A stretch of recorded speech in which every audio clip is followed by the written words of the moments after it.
S, வீடு, schools, hotels, store room இங்கெல்லாம் partition wall கட்டணும்னாலும் இப்போ பில்டிங் போனஸோட first choice Renocon Rapid Wall Panels. Chanakya international academy உங்களுக்குள் இருக்கும் தலைவரை வெளிக்கொண்டு வரும் பியூர் பாலிடிக்ஸ் பயிற்சி பட்டறை. நேரடி மற்றும் இணைய வழி. கான்டாக்ட் 7338824242. இன்று மாண்புமிகு இரு நீதிபதிகள் கொண்ட அமர்வில் திருப்பரங்குன்றத்தில் தீபம் ஏற்றுவது சம்பந்தமாக தீர்ப்பு வெளியிடப்பட்டது. நீதிபதிகள் முதல்ல தீபம் ஏற்ற வேண்டியது ஒரு கட்டாயம் அப்படின்றத உறுதிப்படுத்தியிருக்காங்க. அந்த மலை உச்சியில தூண்ல தீபம் ஏற்ற வேணும் அப்படின்றத நீதிபதிகள் ரொம்ப தெள்ள தெளிவா அதை உறுதிப்படுத்தியிருக்காங்க. இந்த தீபத்தை ஏற்ற வேண்டிய கடமை யாருக்கு இருக்கு அப்படின்னா அறநிலைத்துறைக்கும் அந்த கோயிலுடைய நிர்வாகத்துக்கும் தான் இருக்கு அப்படின்றதையும் உறுதிப்படுத்தியிருக்காங்க. இதுல அவங்க எந்த காலகட்டத்திலையும் எந்த காரணமும் சொல்லி இதை தவிர்க்க கூடாதுன்னு சொல்லியிருக்காங்க. வேற யாரும், அதாவது தனிநபர்கள் யாரும் மேல அனுமதிக்கப்பட மாட்டாது. இது அவங்க அறநிலைத்துறை சார்பும் ஈஓ சார்புலையும் தான் இதை செய்யணுன்றதை உறுதிப்படுத்தியிருக்காங்க. இதில் ரொம்ப மிக முக்கியமாக பார்க்கப்பட வேண்டியது என்ன அப்படின்னா, தனி நீதிபதியான திரு GR சுவாமிநாதனுடைய உத்தரவுக்கு பிறகு அங்கே ஏற்ற சென்றப்ப நடந்த நிகழ்வுகள் எல்லாமே அவங்க கருத்தில் கொண்டிருக்காங்க. அதில் அவங்க சொல்லியிருக்காங்க, ஒரு நிர்வாகத்தை சேர்ந்த ஒரு 10 பேர் மேலே போய் விளக்கு ஏற்றுறதுனால அங்கே ஒரு சட்ட ஒழுங்கு பிரச்சனை வந்துடும் அப்படின்னு அவங்க சொல்றது எதை குறிக்குதுன்னா அரசாங்கத்தினுடைய கையாலாகாத தனம் அப்படின்னு சொல்றாங்க. அப்படி இல்ல, either it is a incompetency of the state to maintain its law and order or it is a political stand taken by the government னு சொல்றாங்க.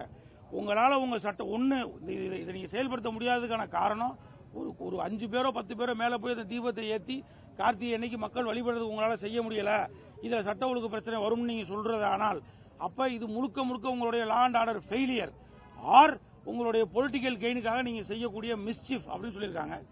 அதுக்கு அடுத்து பார்த்தோம்னா முக்கியமான ஒரு விமர்சனம் என்ன அப்படின்னா, சிங்கிள் ஜட்ஜில் ஜஸ்டிஸ் GR சுவாமிநாதன் முன்னாடி எழுப்பப்படாத ஒரு ஆர்குமெண்ட்டை டிவிஷன் பெஞ்சில் அவங்க ரைஸ் பண்ணியிருக்காங்க. வக்ஃப் போர்டு, அதாவது தீபத்தூன்றது எங்களுடைய சொத்து, அது எங்களுடைய பவுண்டரி, எங்களுடைய எல்லைக்குள்ள வர்றது அப்படின்னு அவங்க சொல்லியிருக்காங்க.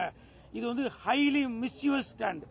இதை கண்டிக்க வேண்டிய அறநிலைத்துறையோ கோவில் நிர்வாகமோ அதுக்கு எதிர்ப்பு தெரிவிக்காம அதை சார்ந்த நிலை எடுத்ததையும் அவங்க கண்டிச்சிருக்காங்க.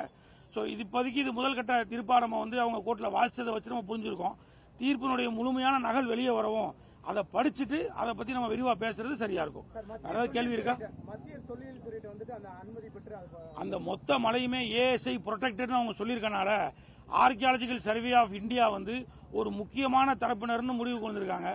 இல்ல இனிமேல் வரக்கூடிய எந்த விதமான அங்க பண்டிகைகளோ அல்லது எந்த ஒரு நிகழ்வா இருந்தாலும் யாருக்கா இருந்தாலும், இந்துக்களா இருந்தாலும் சரி, முஸ்லீமா இருந்தாலும் சரி, இல்ல யாருக்கா இருந்தாலுமே அவங்க கிட்ட அனுமதி பெறணும். அதே மாதிரி காவல்துறையிடம் ஒப்புதல் பெறணும். அதுக்கப்புறமா தான் இதை செயல்படுத்த முடியும்னு சொல்லியிருக்காங்க. ஆனா கார்த்திகை தீபத்தை பொறுத்த மட்டுக்கும் கட்டாயம் ஏற்றப்படணும்னு சொல்லிட்டாங்க. அதனால அதை பொறுத்த மட்டுக்கும் இது கட்டுப்படுத்தும்னு எனக்கு தெரியல. பட் தீர்ப்பை படிக்கும் பொழுதுதான் நம்ம முழுமையாக அதை பத்தி புரிஞ்சுக்க முடியும். ஆனா ஏஎஸ்ஐயும் போலீஸையும் கட்டாயம் இனி வருங்காலங்களில் எந்த ஒரு நிகழ்வா இருந்தாலும் பண்டிகை இருந்தாலும் அந்த மானுமெண்ட், அதாவது அங்க இருக்கக்கூடிய கட்டடங்கள்ல பயன்படுத்தக்கூடிய சூழ்நிலை வரும் பொழுது அதை கட்டாயம் அவங்கள்ட்ட அனுமதி வாங்கிட்டு தான் பண்ணணும்னு சொல்லியிருக்காங்க. மத்திய தொழில்துறை அனுமதி வாங்குறாங்க, அதே மாதிரி மாவட்ட நிர்வாகம் காவல்துறை அந்த ஒத்துழைப்பு கொடுக்கணும் சொல்லியிருக்காங்கல்ல. ஆமா, நீதிபதியோட உத்தரவை உறுதிப்படுத்திட்டாங்களா? அதை பத்தி அதாவது அதான் ஏற்கனவே சொன்ன மாதிரி மாவட்ட நிர்வாகத்தையும் தமிழக அரசையும் இதை விட ஒரு தோலுரிச்சு காட்ட முடியுமான்னு எனக்கு தெரியல. ரொம்ப கிளியரா அந்த ஆர்குமெண்ட் எல்லாத்தையும் ஹியர் பண்ணிட்டு they have made an observation that it is nothing but either a law and order failure or a political gain. அப்ப இது ரெண்டுலயுமே நம்ம புரிஞ்சுக்க முடியுது அரசாங்கம் இந்த விஷயத்தை எப்படி கையாண்டிருக்காங்கன்னு. இதுல உண்மையிலேயே ஒரு வியக்கத்தக்க விஷயம் என்னன்னா, இது அந்த ஸ்பாட்ல இருந்த எங்களுக்கு நேரடியாக அனுபவிக்க முடிஞ்சிச்சு. நம்ம அங்க இருக்கக்கூடிய பொதுமக்களுக்கும் அங்க மனதை சுற்றி இருக்கக்கூடிய கிராமத்துகளுக்கும் அனுபவிக்க முடியும். ஆனா இது ஆர்குமெண்ட்லயே அவங்க புரிஞ்சிருக்காங்கன்னா அதுதான் அவங்களுடைய தனித்துவமான விஷயங்கள். அந்த நீதிபதிகள் சொல்லும்போது எங்க எல்லாருக்குமே முழுமையான ஆச்சரியங்க. அதாவது எப்படி இதை தெளிவா அவங்க புரிஞ்சுட்டு இருக்காங்கன்றதை புரிஞ்சுக்கணும். 144 போட்டது ஆன்டிடேட், இது செட்டப் 144ன்றதையும் போன LPRல சொல்லியிருக்காங்க. ஸோ முழுமையா அரசாங்கத்தினுடைய சாயம் வெளுக்கப்பட்டு விட்டதுன்றதை நான் புரிஞ்சுக்கிறேங்க. இதுல வேற எது இருக்குங்கண்ணா? அடிப்படை சிவில் வழக்குகள் இருந்தது, அப்புறம் மேல தூணா இல்லையாங்கிற கிளாரிட்டியே இல்லாம இருந்தது. ஏஎஸ்ஐக்கு அதுக்கான கிளாரிட்டி கிடையாது சார். அப்போ இது எப்படி எக்ஸிக்யூட் பண்றது? இல்ல நீங்க கேட்கக்கூடிய அவுட்லைனா தான் நான் சொல்ல முடியும். ஜட்மெண்ட் படிக்காம நான் கிளாரிஃபை கொடுக்க முடியாது.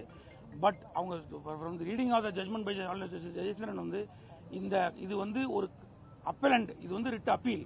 ஸோ அப்பீலில் இதில் வந்து அரசாங்கம் இது ஆகம விதி மீறல்னு நிரூபிக்க கடலை, இது தூண் இல்லை, இது தீபத்தூண் கிடையாதுன்னு நிரூபிக்க முடியல. ஏன்னா அவங்களுடைய கேஸ் அப்பலண்ட் தான் இந்த இடத்துல அதை ப்ரூவ் பண்ணி ஆகணும். இது ஒரிஜினல் ரிட் பெட்டிஷனில் ஒரு ஆர்டர் வந்துருச்சு, அந்த ஆர்டர் சரியா தவறாக நம்ம அப்பீலில் டெஸ்ட் பண்ணுறோம். அப்போ தமிழக அரசாங்கம், அதாவது அறநிலைத்துறை, எக்ஸிக்யூட்டிவ் ஆஃபீஸர், டெம்பிள் அட்மினிஸ்ட்ரேஷன், வக்ஃப் போர்ட், தர்கா அத்தாரிட்டிஸ், இவங்க எல்லாருமே சேர்ந்து தான் அந்த அப்பீல் தாக்கல் பண்ணியிருக்காங்க. இந்த அப்பீலில் அவங்க சாட்சிகள் சான்றாவணங்கள் மூலமா இப்படி ஏற்றக்கூடிய முறை அங்கே இல்லை, இதை தீபத்தூண் இல்லை அப்படின்னு அவங்களால ப்ரூவ் பண்ண முடியல. அதுக்கு ஆகச்சிறந்த உதாரணம், கடைசி க்ளோசிங் டே ஆர்குமெண்ட் அன்னைக்கு அட்வொகேட் ஜெனரல் திரு PS ராமன் அவர்கள் சொன்னாரு, எங்க எல்லாரும் ஒருத்தர் ஒரு கருத்துக்கள் தெரிவித்திருந்தாலும் இதை தீபத்தூண் இல்லைன்னு ஒருத்தர் இது கிரானைட் கல்லுன்னு ஒருத்தர் வந்து இது சர்வே கல்லுன்னு ஒருத்தர், இப்படி ஒவ்வொரு மாறுபட்ட கருத்துக்கள் சொல்லியிருந்தாலும் ஒரு அட்வொகேட் ஜெனரல் ஆஃப் த ஸ்டேட்ல என்னுடைய சப்மிஷனே ப்ரிவைல் ஆகும், எங்களுக்கு இது என்னன்னே தெரியலன்னு முடிச்சிட்டாரு. ஸோ தேர்ஃபோர் அவங்களுடைய ஸ்டாண்டிலே கான்ட்ரரி ஸ்டாண்ட் எடுத்தனால நீதிபதிகள் அதை முழுமையாக ரெக்கார்ட் பண்ணிட்டு இது வந்து அவங்க இது தீபத்தூண் இல்லே நிரூபிக்க தவறியிருக்காங்கன்றதை ஹோல்டு பண்ணியிருக்காங்க. இன்னுமே முழுமையான ஜட்மெண்ட்டை படிச்சாதான் அதுக்கான தெளிவான விளக்கங்களை சொல்ல முடியும். அறகுறையா நம்ம கோர்ட்ல ஏற்பனதை வச்சு நம்ம சொல்றது சரியா இருக்காது. அதுக்கான நீங்க அப்பீல் போறதுக்கு முன்னாடி சொன்னது என்னன்னா, பெட்டிஷனர் அவர் தான் இது மேல ஏத்தணும்னு சொல்றாரு, அப்ப அவரும் நிரூபிக்கல தானே அது தோணுன்னு. அதான் சார், இதை நம்ம அந்த டீட்டெயிலாக அந்த ஜட்மெண்ட்டை பார்த்தா தான் நம்மளால புரிஞ்சுக்க முடியும் என்ன காரணத்தினால அதை கொண்டிருக்காங்க அப்படின்ட்டு. ஆனா நீங்க என்னுடைய புரிதலில் நான் சொல்றேன், தனி நீதிபதி திரு GR சோமனாவுடைய தீர்ப்புல ரொம்ப தெளிவா அதில் வந்து அவங்க சொல்லியிருக்காங்க. இது ஏற்கனவே பல காப்பியங்கள்லயும் வந்து பல பாடல்கள்லயுமே இது குறிக்கப்பட்டிருக்கு.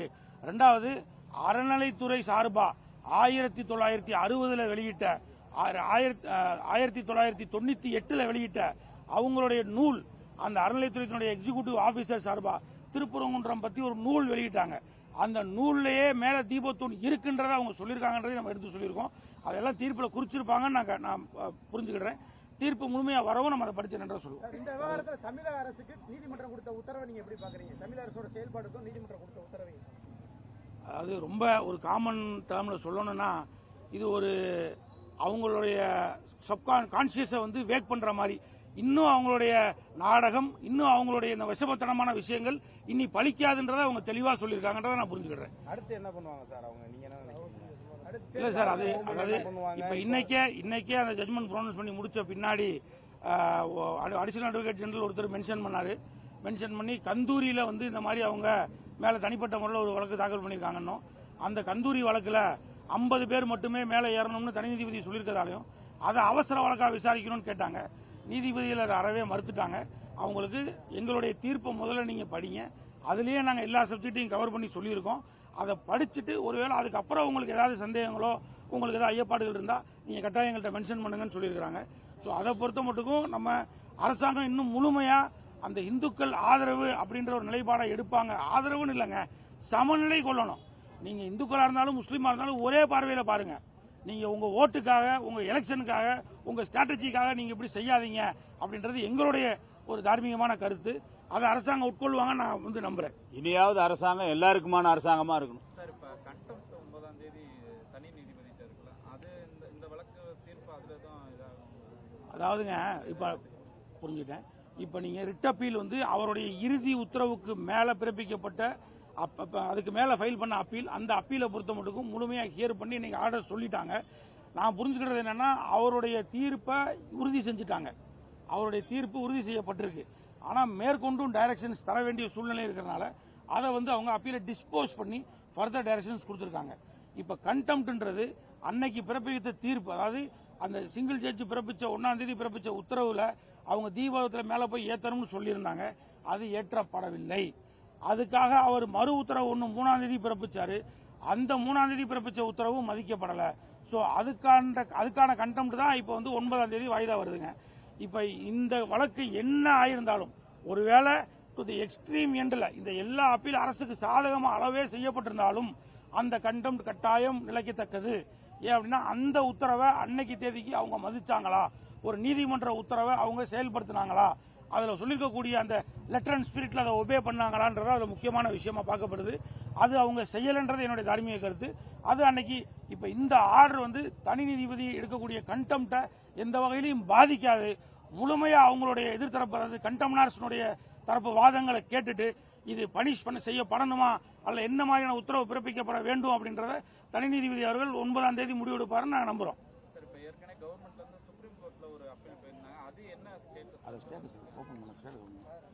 அதாவதுங்க எப்பயுமே ஒரு சின்ன ஒரு கோர்ட்ல ஒரு இது இருக்குங்க. தனி நீதிபதி உத்தரவு பிறப்பிச்சிட்டார் அப்படின்னா அதுக்கு மேல நம்ம டிவிஷன் பெஞ்ச் இரு நீதிபதி கொண்ட உத்தரவுக்கு ஒரு பெஞ்சுக்கு போவோம். அவங்க ஒரு உத்தரவு பிறப்பிச்சிட்டாங்கன்னா நம்ம அதுக்கு மேல கூடிய சுப்ரீம் கோர்ட்டுக்கு நம்ம போவோம். பொதுவா ஏன் இந்த மாதிரினா நம்மளுடைய right, it is right under the constitution. நம்ம வந்து அப்பீல் ஃபைல் பண்றது நம்மளுடைய உரிமை. ஆனா அதை சும்மா நாம்கேவாசே தாக்கல் பண்ணி வச்சுட்டு நாங்க அப்பீல் போயிட்டோம் நீங்க சொல்லி இந்த உத்தரவை வந்து நிறைவேற்றாம இருக்கிறதுக்காக அரசு செஞ்ச ஒரு விஷமத்தனமான ஒரு செயல். அந்த எஸ்எல்பி இன்னைக்கு தேதி வரைக்குமே நம்பர் செய்யப்படல. அது எல்லாமே டிஃபெக்ட்ஸ் கண்டி ரிட்டர்ன் ஆயிருக்கு. அப்ப அவங்களுடைய நோக்கம் இதை முழுமையா நம்பர் பண்ணி உச்சநீதிமன்றத்தில் விசாரணைக்கு கொண்டு வந்து அதுல உத்தரவு வாங்குறது இல்ல. அங்க பேருக்கு ஒரு அப்பீலை தாக்கல் பண்ணிட்டு அந்த டைரி நம்பர் ஒன்று கொடுப்பாங்க. அந்த டைரி நம்பரை வச்சுக்கிட்டு சிங்கிள் ஜட்ஜி டிவிஷன் பெஞ்சிலையும் நாங்க அப்பீல் போயிட்டோம் சுப்ரீம் கோர்ட்டுக்குன்னா இவங்க கைகளை கட்டுப்படுத்த முடியும்னு அவங்க நினைச்சாங்க. அது அறவே அரசாங்கம் தோல்வி அடைஞ்சிருக்குன்னு தான் நான் அதை கருதுறேன். நான் அந்த அப்பீலோட ஸ்டேட்டஸ் கூட நான் காமிக்கிறேன் ஒரு 2 நிமிஷத்துல. அதை இன்ன வரைக்கும் அப்பீல் வந்து ரிட்டர்ன் ஆகி தான் இருக்கு. அதுல அவங்க இன்னும் அதை நம்பர் பண்ண ப்ராப்பரா பிரசன்ட் பண்ணி அதை நம்பர் பண்ணி விசாரணைக்கு கொண்டு வரக்கான முயற்சியில் அரசு ஈடுபடவே இல்லை.